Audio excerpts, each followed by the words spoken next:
Em 2024, o Ministério da Justiça e Segurança Pública capacitou mais de 220 mil profissionais da área em cursos presenciais e online. O foco foi a atualização sobre temas fundamentais como atendimento humanizado, análise criminal, polícia antirracista e apoio a vítimas de violência. Para nos contar sobre o impacto desses treinamentos, conversamos agora com Michele dos Ramos, diretora de Ensino e Pesquisa da Secretaria Nacional de Justiça, que está à frente de diversos programas de capacitação e de apoio psicológico. Oi, Michele, bom dia para você. Obrigada pela sua participação aqui ao vivo. Bom dia, Daniela. É um prazer enorme estar aqui com vocês. Bem, Michele, em 2024 foram oferecidos quase 100 cursos de capacitação para profissionais de segurança pública, né? Quais foram os critérios para definir os temas desses treinamentos e como que você vê a importância de atualizações constantes no setor? Daniela, esses cursos, eles envolvem, como você mencionou, tanto cursos que são oferecidos em formato à distância, quanto cursos presenciais que foram realizados em todos os estados da federação e também cursos de especialização, de pós-graduação que são oferecidos para todos os profissionais do Sistema Único de Segurança Pública. A formação, a capacitação dos profissionais da segurança pública é uma agenda prioritária para a Secretaria Nacional de Segurança Pública, para o Ministério da Justiça e Segurança Pública, uma vez que a gente entende que a formação, a capacitação dos profissionais, ela é fundamental para que a gente garanta, contribua para uma política de segurança pública que seja de fato efetiva e contribua para a formação desses profissionais que estão ali no dia a dia, na linha de frente da execução dessas políticas. A gente está falando de segurança pública, mas só para a gente ter uma noção, Michele, quais são os profissionais que têm acesso a esses cursos de formação? São as polícias, Polícia Federal, Rodoviária Federal? Fala para a gente. Perfeito, Daniele. A Secretaria Nacional de Segurança Pública, ela oferece essas formações para os profissionais que integram o Sistema Único de Segurança Pública com foco, sobretudo, nos profissionais dos estados. Então, a gente está falando das polícias militares, das polícias civis, dos bombeiros militares, dos peritos e da guarda, dos profissionais das guardas municipais. Então, o nosso foco ele é, sobretudo, os profissionais de segurança dos estados e dos municípios e, obviamente, essas formações elas são feitas, Daniele, em parceria, sobretudo em parceria com os estados, E aí, inclusive, os temas que são abordados nessas formações, eles são definidos considerando tanto temáticas prioritárias, para o governo, entendidas como prioritárias para o avanço da política de segurança pública no país, mas também elas são pactuadas em consulta com esses estados, para que a Senasp atue em parceria com essas necessidades identificadas pelos estados. A gente fala de um país continental que tem características e demandas muito distintas, então a gente atua em parceria com estados e municípios para assegurar uma agenda de capacitação eficiente. Pois é, inclusive, Michele, cursos como de atendimento à mulher em situação de violência e de enfrentamento da desigualdade racial foram alguns dos mais procurados, De que maneira esses treinamentos contribuem para o fortalecimento da abordagem humanizada dentro da segurança pública? Bom, Daniela, esses são temas que são temas fundamentais para que a gente assegure uma política de segurança pública no país que seja uma política de proteção e de garantia de direitos. Quando a gente fala, pegando a questão da violência contra a mulher, infelizmente esse é um desafio que segue enorme para a agenda de segurança pública no país. Enquanto a gente vê a redução de alguns índices de criminalidade, os índices de violência contra a mulher nas suas diferentes formas, eles seguem, infelizmente, crescendo ao longo dos últimos anos e é fundamental que a gente contribua para a capacitação desses profissionais que estão na linha de frente desse atendimento, mas que também para que a gente possa avançar, por exemplo, na agenda de prevenção dessas formas de violência. Então, como é que essas formas de violência em geral elas são subnotificadas e como é que a gente contribui também para fortalecer a rede de proteção que é tão fundamental para o enfrentamento da violência contra mulheres e meninas. E tem um outro ponto também, Daniela, que para nós é muito caro, que é avançar a participação das mulheres nos órgãos de segurança pública, né? A gente, infelizmente, ainda tem um percentual muito aquém, digamos, da participação das mulheres, né? Nas polícias militares, nas polícias civis, à frente das próprias secretarias de segurança pública. Então, além do enfrentamento à violência contra a mulher, um tema que para nós é muito importante, que a gente vem atuando para fortalecer, é avançar essa agenda da participação das mulheres no desenvolvimento, na elaboração e na implementação de políticas de segurança pública. E com relação ao enfrentamento da desigualdade racial, a gente entende que num país que é tão afetado por essa desigualdade, os profissionais da segurança pública, eles têm um papel fundamental, um protagonismo muito importante para que as políticas de segurança pública não sejam políticas que reforcem esses ciclos de desigualdade racial no país. Com relação ao curso de atendimento à mulher, né, Michele, ele foi um dos cursos que mais geraram impacto, né? Quais foram os principais avanços que essa capacitação trouxe para dentro das forças de segurança, né? A gente já consegue ver um resultado prático na atuação desses profissionais? Bom, Daniela, a gente, nessa temática específica, a gente capacitou no ano passado 350 profissionais nas formações presenciais e mais de 28 mil profissionais no formato dessa formação à distância. E essa capacitação, ela é muito importante para que a gente amplie e fortaleça a integração também, além da capacitação desses profissionais no atendimento das mulheres vítimas de violência. Essas formações, elas são fundamentais para a gente fortalecer a articulação com outros órgãos que integram essas redes de proteção das mulheres vítimas de violência e, como eu mencionei, ela é fundamental também para a gente avançar a agenda de prevenção, sobretudo pensando no desafio da subnotificação dessa forma de violência.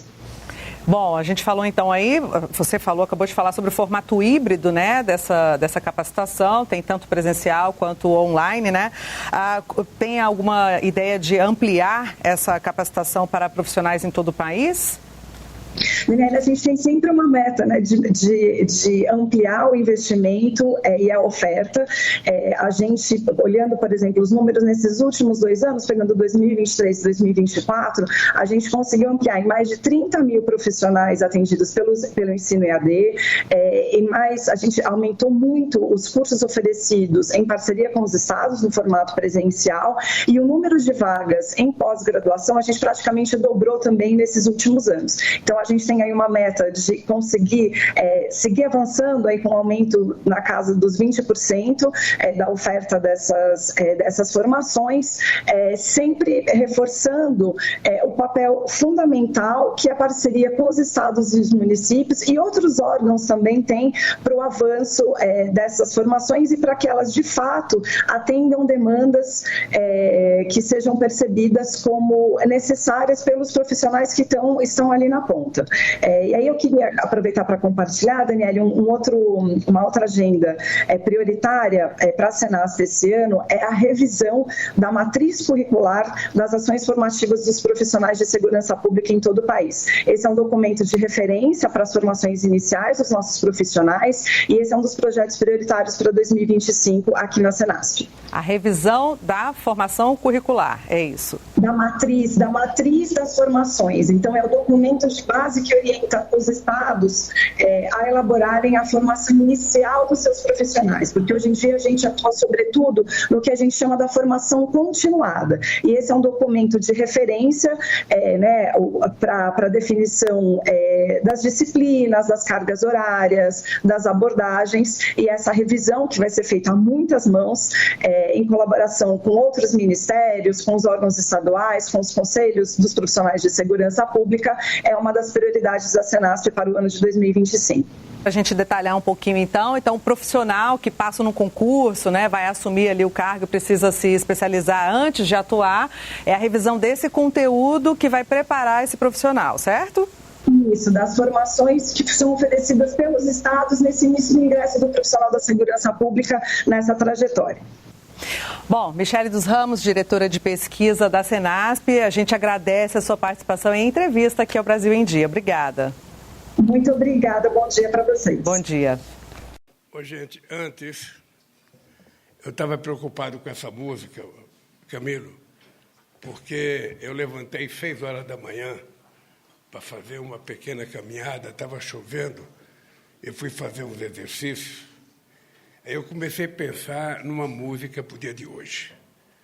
Aí procurei pensando e encontrei uma do Ataúfo Alves, a música famosa da Professorinha.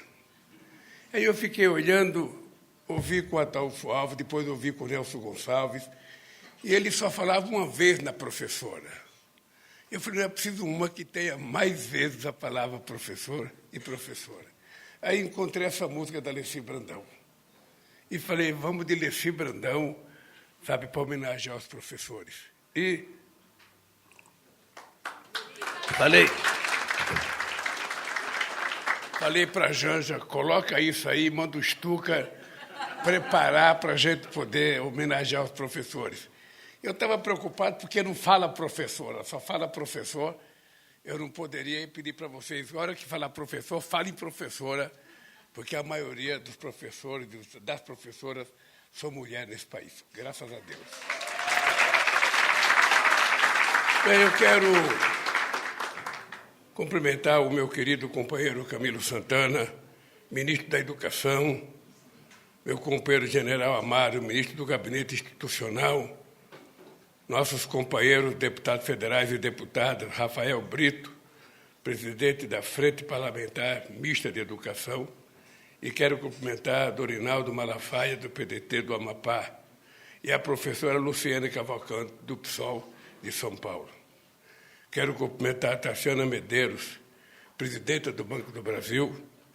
Quero cumprimentar o Helena Araújo, presidente da Confederação Nacional dos Trabalhadores de Educação. Cumprimentar o Vitor de Ângelo, presidente do Conselho Nacional de Secretários de Educação. Cumprimentar o Alessio Costa Lima, presidente da União Nacional dos Dirigentes Municipais de Educação. A Manuela Mirella, presidente da União Nacional dos Estudantes. E quero cumprimentar os representantes, professores da 5ª região do país, Silvio Almeida, de Licínio de Almeida, Bahia, que falou, Marilisa Aparecida Simões, Cascavel, Paraná, Adriana de Souza, Itatiba, São Paulo, João Tadeu Maia Júnior, Sobradinho, Distrito Federal, e Alessandra Pinheiro Tavares, de Boa Vista, Roraima. Bem, meus companheiros e companheiras, os dados que o companheiro Camilo mostrou no PowerPoint demonstra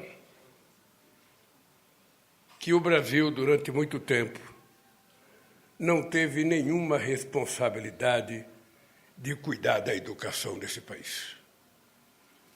Se a gente for olhar a linha do tempo, esse país tem 525 anos de descoberta, e esse país só tem praticamente 105 anos da sua primeira Universidade Federal, atrás de todos os países da América Latina. É importante lembrar que em 1920, quando nós criamos a nossa primeira Universidade Federal, a chamada Universidade Brasil, que se pegou um monte de faculdade que existia no Brasil e se criou a Universidade Brasil porque o rei vinha de Bruxelas para visitar o Brasil e um rei tinha que receber título de doutor honoris causa. Então se criou a universidade pensando em dar um título para o rei e não pensando na educação do povo brasileiro. E eu, de vez em quando, fico me perguntando por que tanto menosprezo à educação desse país. Por que tanto menosprezo na formação do nosso povo? Por que tanto menosprezo quando a elite brasileira sabia que nenhum país do mundo iria se desenvolver sem que antes tivesse investimento na formação do nosso povo? É a formação intelectual do nosso povo, a nossa formação profissional, que faz com que o país possa crescer economicamente, que faz com que o nosso país possa crescer culturalmente, que faz com que o nosso país possa ter competitividade e qualidade nas coisas que ele faz. Fora disso, nós seremos um país que nunca seremos levados em conta. E é por isso que eu acho muito estranho e queria que vocês compreendessem que quem está falando tudo isso é um cidadão brasileiro que não tem diploma universitário e que, possivelmente, de todos que estão aqui, seja o que menos frequentou um banco de escola. O que menos frequentou. Eu tenho certeza que até os companheiros da televisão, estão lá atrás da imprensa, certamente estudaram mais do que eu. Eu, depois de estudar só 4º ano do ensino fundamental naquele tempo, porque depois você tinha que fazer o ginásio, eu fui fazer um curso no Senai para aprender uma profissão e me tornar torneiro mecânico. E é exatamente por essa razão que eu tenho uma obsessão pela educação. É porque eu não tive chance e porque não tive um diploma primário que eu tenho uma obsessão que os advogados, os médicos, os empresários que foram ministros e foram governantes desse país não tiveram. Porque certamente eles já tinham se formado e certamente os donos de engenho mandavam os seus filhos estudar na França, na Inglaterra, nos Estados Unidos, na Espanha, em Portugal. Então, a educação do povo não era necessária, porque o povo tinha que cortar cana, tinha que carpinar, tinha que colher café, que era o que a gente fazia até metade do século passado. Então, para quê formar esse povo? E eu, então, tomei uma decisão de que era importante a gente cuidar da educação desse país, senão a gente não saía do limbo em que a gente se encontrava. Tive sorte de ter, até antes do Camilo, o melhor ministro da Educação do Brasil, que foi o companheiro Fernando Haddad, e o companheiro Camilo entrou com a missão de que ele teria que ser melhor do que o Haddad, portanto, teria que fazer mais. Essa é a tarefa dele. Era como se a gente encontrasse alguém para jogar mais do que o Messi, para jogar mais do que o Maradona, para jogar mais do que o Pelé. E nós temos que encontrar. E você tem mais 2 anos para provar que você tem condição de fazer isso. Veja, e quando o companheiro Camilo botou aqueles dados da quantidade de gente que não tirou diploma, da quantidade de evasão escolar, da quantidade de desinteresses pela educação nesse país, nós temos que procurar de quem é a culpa.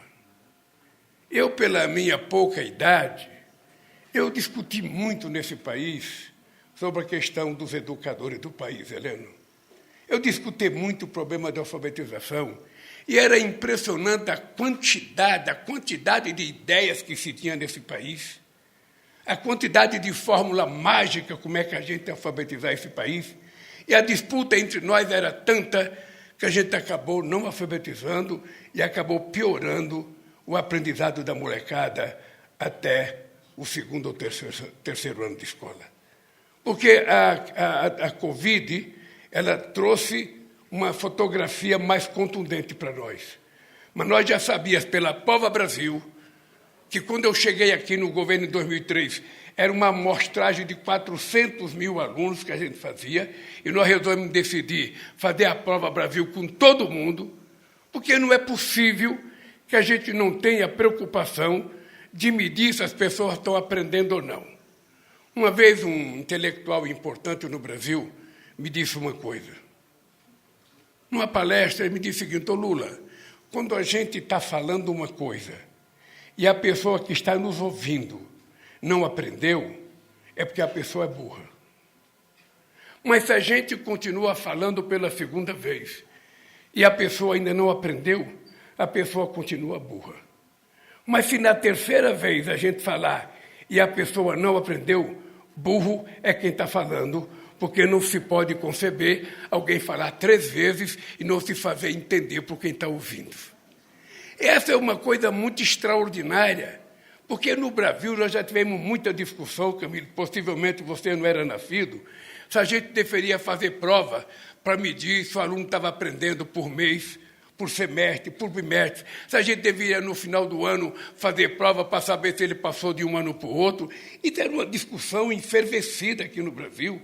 E tinha gente que achava que a gente não tinha que medir nada, a gente tinha que passar a criança direto, sem saber se a criança estava aprendendo ou não. O resultado é que nós estamos colhendo esse país que você mostrou. Esse é o dado correto. E por isso é que nós tomamos a decisão, num convênio com quase 5.600 prefeitos, de que nós queremos chegar até 2030 com no mínimo 80% das crianças brasileiras até o 2º ano de escola alfabetizado. Não é um compromisso do ministro da Educação, não é um compromisso só do presidente da República, é um compromisso da sociedade brasileira, é um compromisso de todos nós.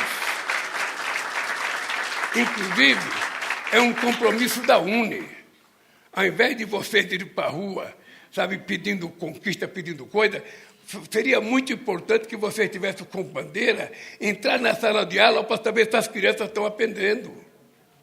É importante que a gente me diz, porque tem uma coisa, Camilo, muito engraçado. Uma criança que tem um pai ou uma mãe com uma certa formação, sabe, que consegue fazer a tarefa de casa da criança, ensinando a criança, é uma coisa. E os milhões que não têm a mãe e o pai com nenhuma qualidade de aprendizado e que tem uma lição, uma tarefa de casa, e ele não tem quem ajude ele. Quem é que vai cuidar desse menino? Quem é que vai ensinar essa criança? E ele vai passando semanas e semanas e semanas sem que haja um auxílio. No tempo do Haddad, a gente discutia contratar o professor para que ele só cuidasse disso. Se a criança não estivesse bem, ele tinha que ir para uma sala especial para ele poder avançar na educação. Porque, senão, as pessoas não aprendem. Então, o professor, além da grandeza que o Camilo falou, além da grandeza da música, é importante que a gente, ao terminar uma aula, a gente pergunte se as pessoas que estavam ouvindo aprenderam o que a gente falou. Porque pode ser que tenha 1 ou 2 ou 3 que não entenderam. E se não entender aquela aula, não entenderá a segunda. E se não entender a segunda, não entenderá a terceira. Aí essa criança passa a ser uma criança um pouco atrasada diante dos outros. Então, quem é que vai tomar conta disso se o governo não colocar recursos para incentivar, inclusive, as pessoas a serem professores? Porque era muito bonito quando professora era motivo de música, ou professor. Mas hoje, quem dá aula na periferia das grandes metrópoles desse país sabe que ser professor é um risco. Ser professor é um risco. Espera ônibus tarde da noite, pega ônibus de manhã lotado, chegar na escola sabendo que as crianças estão com preocupação, muitos nem tomaram café em casa. E, às vezes, menino com violência, menino que sai de casa, sabe, brigado com a mãe porque não comeu, porque não sei lá, e vai tentar jogar sua raiva, sabe, na professora e no professor. Então, se a gente não motivar que professor e professora seja uma profissão, sabe, eu diria, promissora, uma profissão que dê a eles a certeza de que eles estão trabalhando em benefício das pessoas e que o Estado poderá ajudá-la através do município, através do próprio Estado, de que esse professor não vai ser molestado, não vai apanhar. Então, essas coisas que nós temos que cuidar e que nós estamos fazendo aqui. Eu acho, Camilo, que o que você anunciou hoje, mais o pé de meia, porque muita gente entendeu o pé de meia como gasto. Muita gente entendeu como gasto. Esse Lula só sabe gastar dinheiro com pobre. Não é gastar dinheiro com pobre, não. Eu gostaria que ninguém fosse pobre. Eu gostaria que ninguém precisasse dessa ajuda. Mas como é que pode um presidente da República e o ministro da Educação ficar passivo quando a gente vê que 500 mil crianças, meninas e meninos, é obrigado a deixar a escola para tentar ajudar no orçamento da família? O que é que vai ser?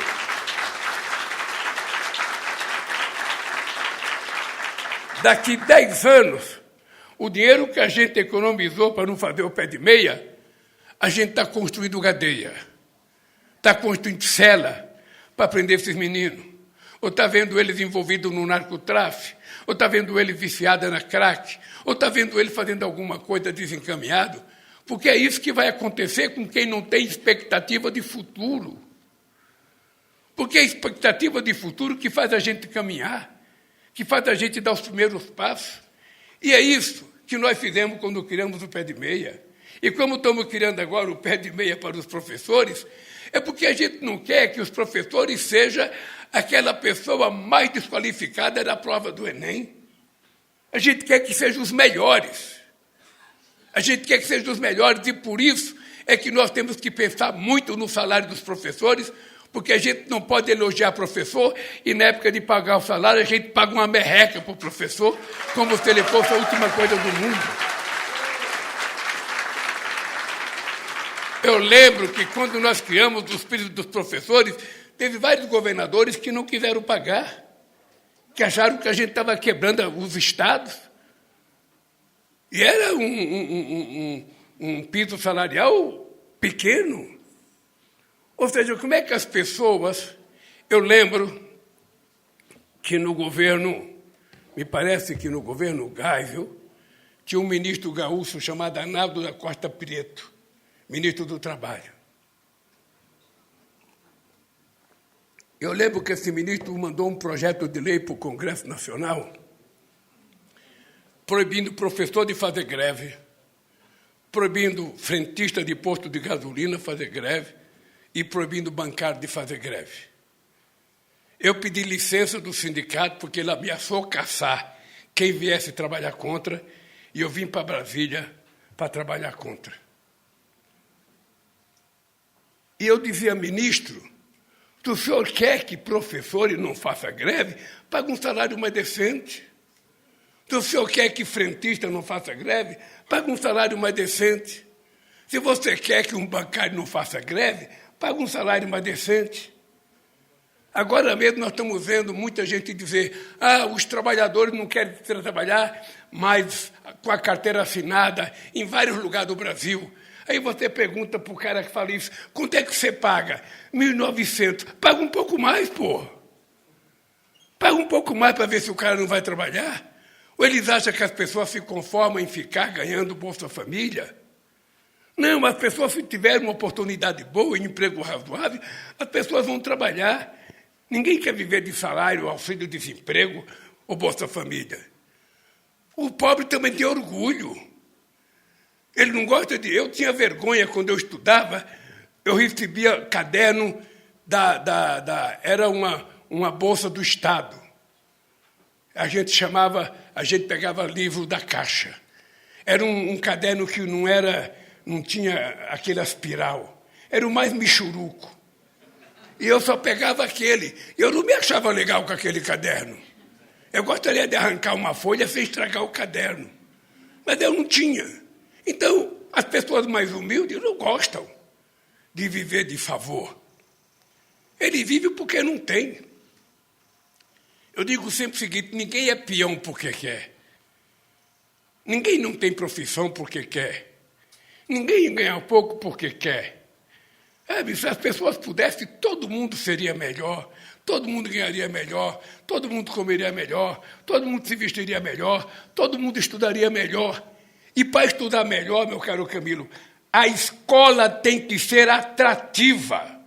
A criança, quando levanta de manhã, ela não pode imaginar que ela vai para o sofrimento na escola.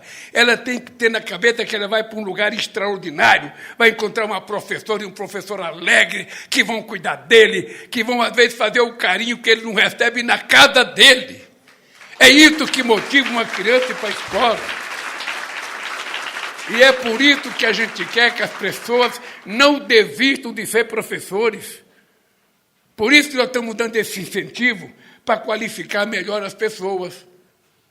Por isso, gente, eu estou um otimista inveterado. Eu, sinceramente, acho, Camilo, que com esse anúncio aqui, você já pode pensar que daqui a um ano você pode ser o ganhador da bola de ouro da educação brasileira. Você pode imaginar que você pode ser. Agora, veja, nós já anunciamos mais 100 institutos federais nesse país. Nós estamos criando mais não sei quantas, extensões universitárias nesse país. porque não tem outro jeito. Não existe outro jeito. Se um cara com diploma universitário tem dificuldade de arrumar emprego, imagina um peão. Imagina um cara sem profissão. Imagina se ele vai arrumar emprego. Quando você chega para procurar emprego, hoje até para de empregada doméstica, você tem que ter o mínimo de qualificação. Então, companheiros Camilo, companheiros professores, companheiros estudantes, companheiros prefeitos, esse desafio é o mais revolucionário desafio que a gente está fazendo.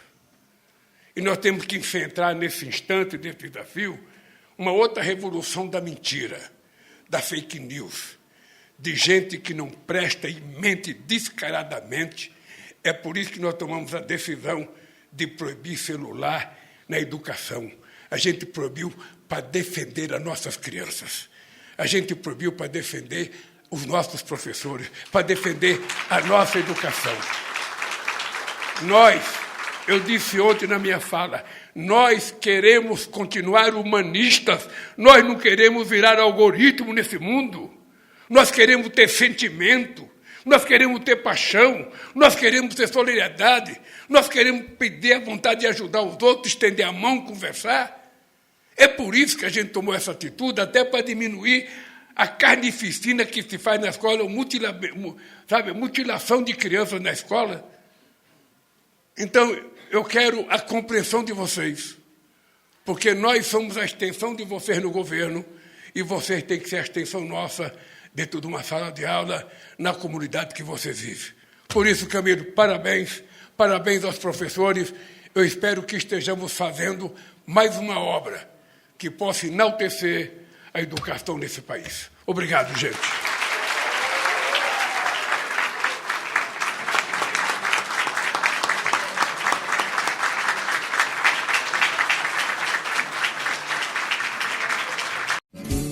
Conab. Informação e serviço ao alcance do produtor. Os agricultores brasileiros poderão colher a maior safra de grãos em toda a série no ciclo 2024/25.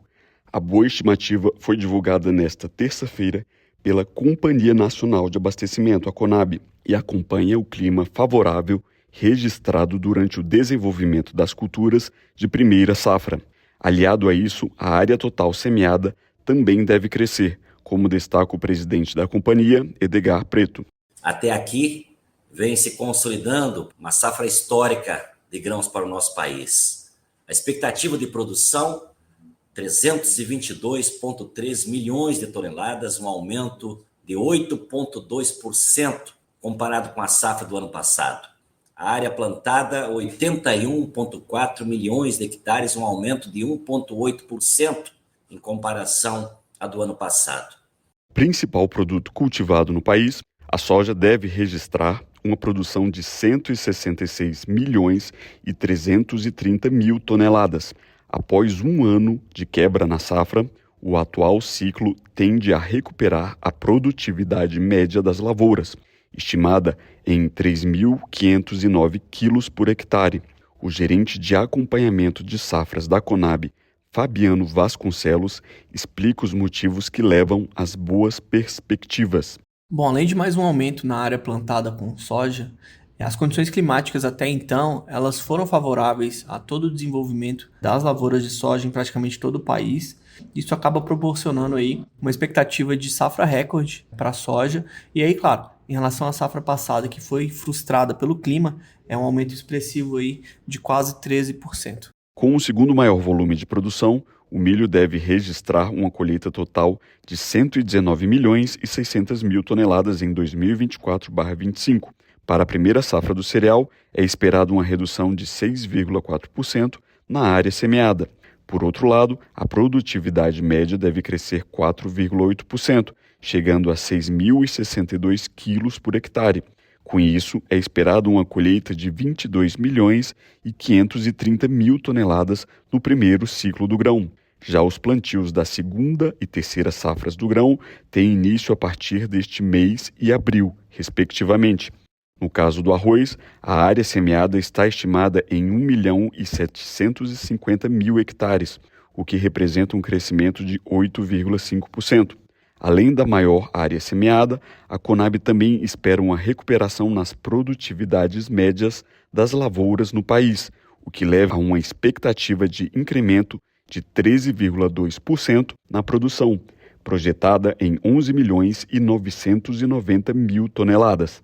Importante dupla do arroz no prato dos brasileiros, a produção total de feijão também deve registrar crescimento de 4,9%, sendo estimada em 3,4 milhões de toneladas, a segunda maior safra dos últimos 15 anos. O resultado acompanha tanto o incremento de área como de produtividade. Para o algodão, a Conab previu um crescimento de 3,2% na área a ser semeada, quando comparada com a última safra, sendo estimada em 2 milhões de hectares. Já a perspectiva é de uma produção de pluma em 3,7 milhões de toneladas, figurando entre as maiores já registradas na série histórica, caso o resultado se confirme. No caso das culturas de inverno, a colheita da safra 2024 está encerrada. O gerente da Conab detalha os principais resultados obtidos. Falando do trigo especificamente, que é o principal produto de inverno, mas não divergiu muito das outras culturas, houve uma redução na área plantada, principalmente na região sul, então os produtores acabaram optando por reduzir a área. As produtividades em todo o país, com exceção do Rio Grande do Sul e Santa Catarina, elas não foram boas.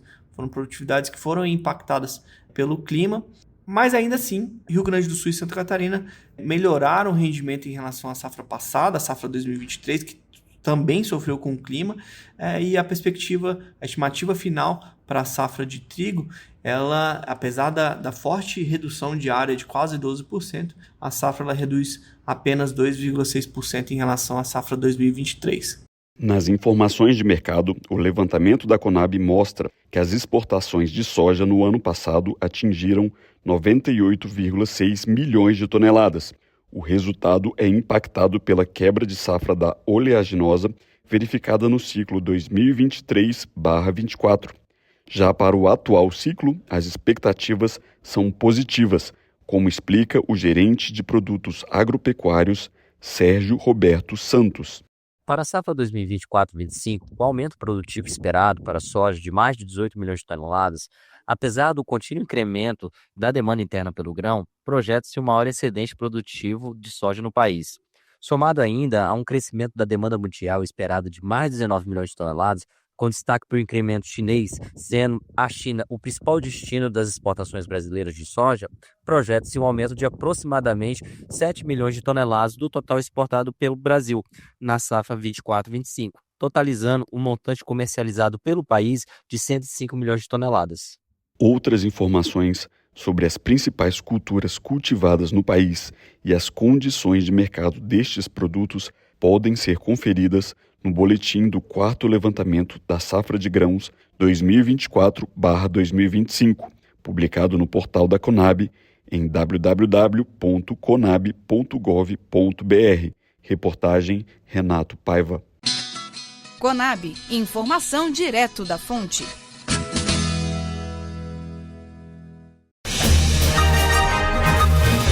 Começo de ano é tempo de volta às aulas e compra de material escolar. Além de preparar o bolso para as despesas, pais e responsáveis também precisam estar atentos à qualidade e procedência dos produtos. Para ajudar o público com isso, o Inmetro, Instituto Nacional de Metrologia, Qualidade e Tecnologia, faz testes e certifica os materiais. E para dar dicas e explicar como funciona esse atestado de qualidade, nós recebemos ao vivo, aqui na Voz do Brasil, o presidente do Inmetro, Márcio André Oliveira Brito. Boa noite, presidente. Muito boa noite, Mariana. Boa noite, Luciano. Boa noite a todos que nos acompanham por meio do programa Voz do Brasil. Presidente, qual que é a primeira coisa que o consumidor deve prestar atenção na hora de comprar material escolar? Então, o Inmetro ele regulamenta mais de 600 produtos. Dentre esses, os produtos relacionados ao material escolar. Nós realizamos a fiscalização em todo o país durante todo o ano, mas intensificamos nessa época, onde as livrarias têm um movimento mais aquecido. Então, é importante que o consumidor faça uma fusão na hora de fazer a compra da qualidade e do preço. Nós sabemos que muitas pessoas focam apenas no preço. Então é importante que o consumidor, que os pais, verifiquem, principalmente nesses produtos regulamentados, como caneta, compasso, esquadro, resma de papel. Olha, a resma de papel é considerada um produto pré-medido, ou seja, ela é embalado na ausência do consumidor. O consumidor chega na livraria e, ao fazer a aquisição, tem lá na embalagem 500 folhas. Será se tem 500 folhas? Ninguém vai contar, né? Exatamente. E o Inmetro tem a missão, por meio dos seus 24 órgãos delegados, que são os IPEMs, são as nossas delegacias estaduais, e mais 2 superintendências, uma no Rio Grande do Sul e outra em Goiás, para fazer esse trabalho preventivo, para regular o mercado e preparar para que não haja nenhum tipo de irregularidade. E a nossa orientação inicial é que o consumidor verifique se na embalagem ou no corpo do produto existe a marca do Inmetro. Aquele I do Inmetro, bastante conhecido. Esse símbolo, a maneira de ostentar essa marca, significa que esse produto passou por vários ensaios de qualidade em laboratório e não oferece risco à saúde das pessoas, dos alunos, das crianças. Nós temos registro de muitos acidentes domésticos e também em sala de aula por produtos sem a certificação. Quais são os maiores problemas, os problemas mais comuns nesse tipo de produto, presidente? Então, nós encontramos muita irregularidade, principalmente no compasso, porque o compasso tem uma forma pontiaguda que pode se transformar numa arma. E no laboratório nós simulamos essa utilização. Então, existe todo um regramento para a sua fabricação, em relação aos ângulos, à abertura, para que o consumidor, a pessoa, tenha o mínimo de contato com essa parte pontiaguda. Já na parte pré-medidas, que são dos quantitativos, encontramos problemas em cola, por ser uma embalagem opaca, né? A quantidade que nós encontramos foi a menor do que a declarada na embalagem.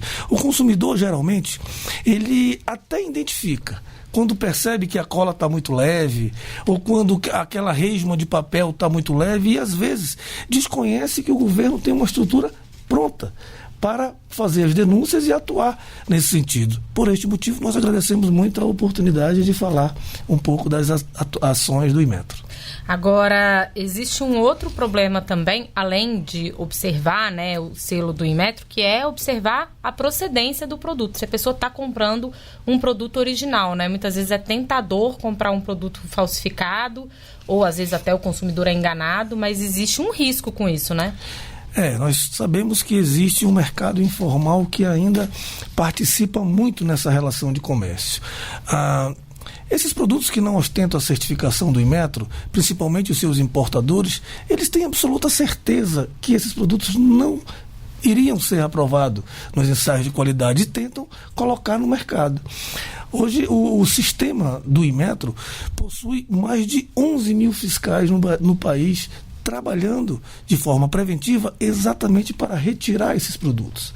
Então, nós estamos falando dos materiais escolares, mas existem outros produtos relacionados à segurança que também precisam ter a certificação do Inmetro, como capacete, como mangueiras de gás de GLP, enfim. O que nós orientamos é que o consumidor faça essa verificação. O selo do Inmetro garante que aquele produto não oferece risco à saúde da população. Esse selo é obrigatório? Como é que funciona essa certificação, presidente? Então, dessa carteira de produtos, e esses produtos, eles passaram a ser certificados exatamente por uma demanda da sociedade. Registro de acidentes, de sinistros, fizeram com que o Inmetro passasse a regulamentar. E uma vez regulamentado, o fabricante ou o importador, antes de expor ao comércio, precisa submeter ao Inmetro para realizar os ensaios. Então, cada produto possui uma legislação específica, definindo todos os ensaios e o regramento para a certificação, e a partir daí recebe uma autorização, recebe uma identidade, que é a nova certificação. E a partir daí esse produto entra no Brasil e começa a ser comercializado. E para garantir que o fabricante ou o importador continua expondo ao cidadão com a mesma qualidade, o Inmetro, por meio dos seus órgãos no Estado, fazem a fiscalização periódica, que acontece pelo menos uma vez por ano em todos os estados do país. Ou seja, eu brinquei no começo que ninguém vai lá contar quantas folhas tem na resma de papel, mas tem alguém que conta, é o Inmetro, né? Exatamente. Nós temos em todos os estados um laboratório de mercadorias pré-medidas, onde o técnico do Inmetro, de forma amostral e com um método definido, conseguimos identificar se aquele caderno realmente tem as 10 matérias, se aquela resma de papel tem as 500 folhas, se a massa de modelar possui a quantidade definida na embalagem, se a caneta esferográfica não vai ter um problema de vazamento e vai ter um problema dermatológico. Esses riscos são eliminados nos laboratórios e são eliminados também com a certificação. Muito bem, nós recebemos o presidente do Inmetro, Márcio André Oliveira Brito. Muito obrigado por sua participação aqui na Voz do Brasil. Mais uma vez agradecemos e gostaríamos de deixar o número da nossa ouvidoria. Então, quem se sentir prejudicado ou desconfiar de alguma possível prática irregular, que denuncie a ouvidoria do Inmetro. O número é o 0800 285 1818. 0800 285 1818, que funciona de segunda a sexta, de 8 às 17 horas. Muito obrigada, presidente. Durante a cerimônia de posse no Palácio do Planalto, o novo ministro da Secretaria de Comunicação da Presidência da República, Sidônio Palmeira, destacou que o desafio à frente da pasta é informar as ações do governo federal para quem mais precisa. As mães e pais precisam saber que chegou a vacina no posto. O garoto que está na escola precisa saber que existe o pé de meia. O jovem precisa saber que o governo fornece absorvente para proteger a dignidade dela. Não serei porta-voz do governo. Lutarei pelas vozes do governo e a sua voz maior, a do presidente da República. Vejo que o papel da comunicação deve se concentrar em ser a enzima que liga a política e a gestão, tornando a política mais integrada com a gestão mais eficiente. Além disso, o ministro destacou a atuação da SECOM no combate à desinformação e na defesa dos processos regulatórios. Segundo ele, a mentira nos ambientes digitais cria uma cortina de fumaça da vida real, manipula pessoas inocentes e ameaça a todos. Sidônio Palmeira disse ainda que a defesa da integridade da informação é hoje uma condição de sobrevivência das democracias em todo o mundo. Logo após a posse, ele citou uma dessas informações falsas, desta vez a de que o Pix seria taxado. Isso é uma atitude criminosa que a gente está vivendo, causando sérias consequências para quem tem o seu pequeno comércio, para quem tem negócio, para as pessoas que terminam deixando, já passam dificuldade, precisam receber um Pix. O novo ministro da Secretaria de Comunicação Social da Presidência é baiano, tem 66 anos e se formou em engenharia pela Universidade Federal da Bahia, mas construiu a carreira na área de comunicação, estudou marketing na Universidade do México e trabalha no mercado publicitário brasileiro desde a década de 1980 e assume agora a SECOM, órgão responsável por pensar, organizar e implementar a política de comunicação e divulgação do Poder Executivo. A SECOM também cuida da relação do governo com a imprensa. Reportagem Márcia Fernandes. Boa noite, Luana. Quais são as principais novidades sobre o Concurso Público Nacional Unificado? Boa noite, Luciano. Olha, a tão sonhada vaga no serviço público pode estar próxima. O resultado final do Concurso Público Nacional Unificado foi antecipado para o dia 4 de fevereiro. Neste dia, os candidatos que disputam um cargo nos blocos de 1 a 7, que são de nível superior, poderão checar a primeira lista de classificação. Neste grupo estarão os candidatos a vagas que têm curso de formação como última etapa do concurso público. E é preciso que todos fiquem atentos ao cronograma, porque até o dia 28 de fevereiro, os candidatos aos cargos de nível superior poderão ser reclassificados em cargos prioritários à medida que as confirmações dos candidatos que vão passar por curso de formação sejam feitas. É o que explica a ministra da Gestão e da Inovação em Serviços Públicos, Esther Dweck. No dia 4 de fevereiro já vai saber se passou para alguma carreira já no dia 4 de fevereiro. A partir dali, ela só pode melhorar a sua posição, né? Mas aí o resultado final só dia 28, porque a gente precisa dessas reclassificações e as pessoas vão poder ainda subir de classificação em termos da sua preferência. Inclusive, quem no dia 4 de fevereiro não tiver ainda passado para nenhuma carreira da sua preferência, pode ser que na reclassificação seja chamada. Luana, como é que vai ser feita essa convocação para os cargos com curso de formação? Olha, Luciano, a primeira lista de classificados para cargos com curso de formação sai dia 4 e os candidatos terão apenas os dias 4 e 5 de fevereiro para confirmar o interesse em participar desta etapa. A segunda lista de convocados para o curso de formação será divulgada dia 11 e os candidatos reclassificados terão o próprio dia 11 e o dia 12 para confirmar interesse.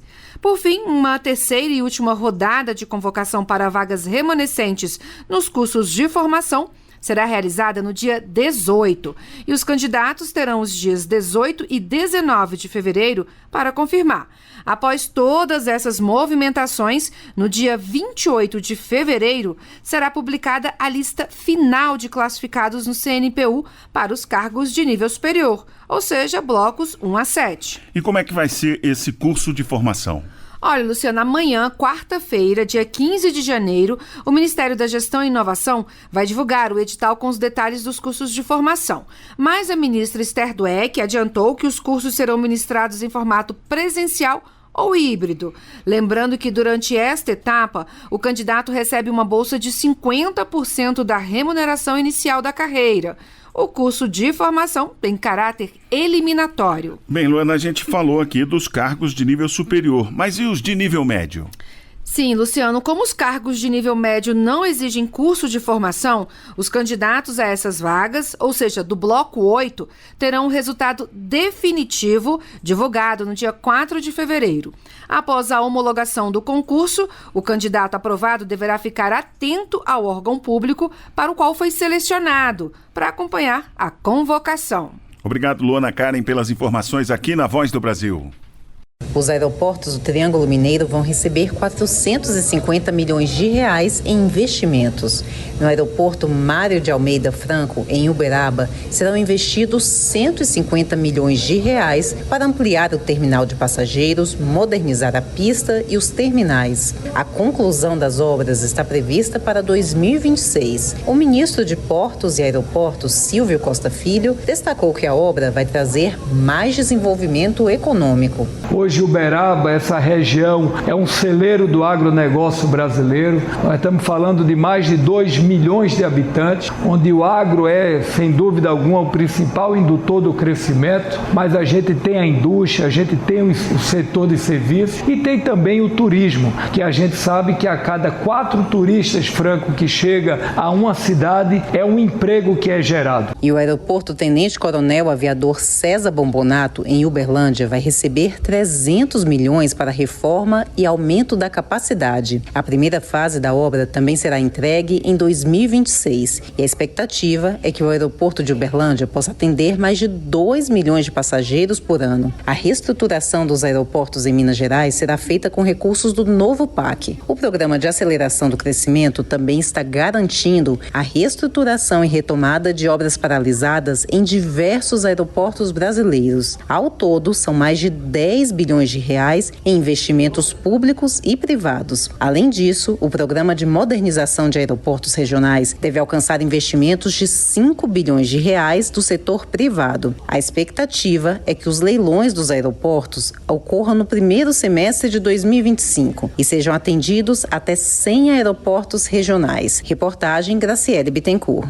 O governo federal informou que está mobilizado para ajudar a população afetada pelas fortes chuvas que atingem dezenas de municípios em diversas unidades da federação.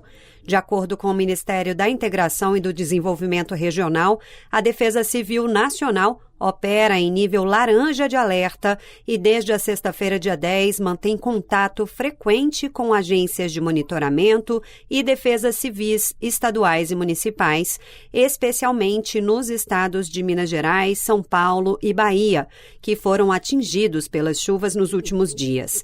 Em Minas Gerais, as precipitações causaram deslizamentos de terra e alagamentos em vários pontos das cidades de Ipatinga e Santana do Paraíso. Até segunda-feira, dia 13, foram registradas 11 mortes. Nesta terça-feira, dia 14, o INMET, Instituto Nacional de Meteorologia, emitiu um alerta de chuvas intensas e classificou o grau de severidade como perigo para dezenas de municípios em Goiás, Minas Gerais, Mato Grosso, Rondônia, além do Distrito Federal. Segundo o INMET, as chuvas devem vir acompanhadas de ventos que podem chegar a 100 km por hora e há riscos de corte de energia elétrica, queda de galhos de árvores, alagamentos e descargas elétricas. O INMET também divulgou instruções sobre como proceder na ocorrência de fortes chuvas. Em caso de rajadas de vento, não se abrigue debaixo de árvores, pois há risco de queda e descargas elétricas, e não estacione veículos próximos a torres de transmissão e placas de propaganda. Se possível, desligue aparelhos elétricos e quadro geral de energia. Mais informações podem ser obtidas junto à Defesa Civil pelo telefone 199 e junto ao Corpo de Bombeiros no telefone 193. Da agência Rádio Gov em Brasília, Ariane Póvoa. A Advocacia Geral da União recebeu, faltando alguns minutos para encerrar o prazo, a manifestação da Meta em resposta à notificação extrajudicial enviada à empresa dona do Facebook, do Instagram, do Threads e do WhatsApp. No documento, a Meta informa que, por hora, vai encerrar o programa de verificação de fatos apenas nos Estados Unidos. Tal programa será, segundo a empresa, substituído pelas normas da comunidade. No Brasil, no entanto, a checagem de fatos realizada pela empresa vai permanecer ativa neste momento, segundo a resposta. A manifestação confirma, porém, que as mudanças anunciadas pela empresa relativas à política de conduta de ódio já foram implementadas no Brasil, com o objetivo de garantir maior espaço para a liberdade de expressão e permitir um debate mais amplo sobre temas em voga na sociedade. Alguns aspectos constantes no documento da Meta causam grave preocupação na avaliação da AGU e de órgãos do governo federal,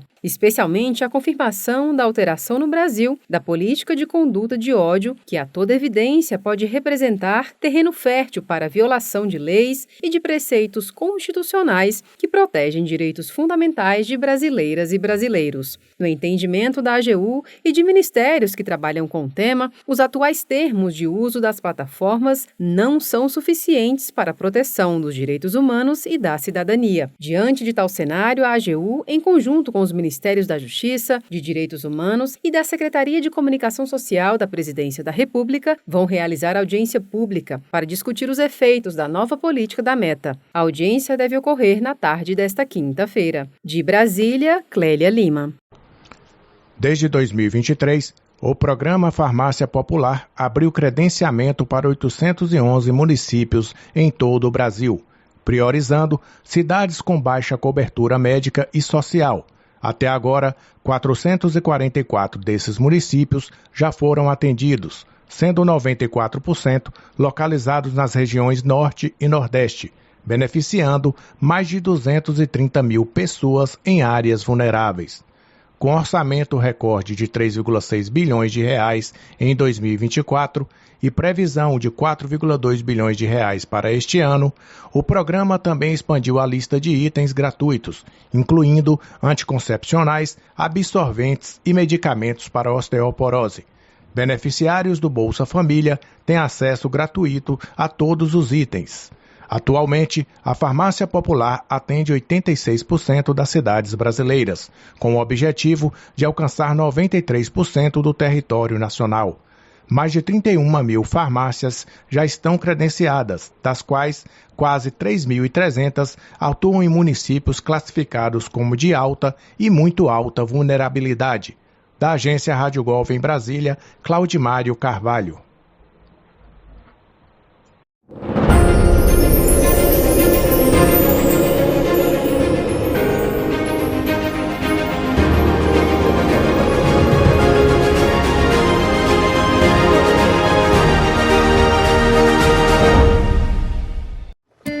precisamos ficar em alerta para 3 doenças causadas por diferentes vírus, mas que são transmitidas pelo mesmo mosquito, o Aedes aegypti. São elas, dengue, chikungunya e zika, consideradas graves, podem até matar se não forem tratadas. Assim, temos o dever de reforçar as medidas de prevenção para evitar o aumento de casos dessas doenças. A orientação é reforçar as ações para eliminar criadouros e possíveis focos do mosquito. É um combate diário em que somos responsáveis por nós e por toda a comunidade. Eliminando a água parada de uma vez só, excluímos a dengue, zika e chikungunya. Uma campanha Rede Ubuntu.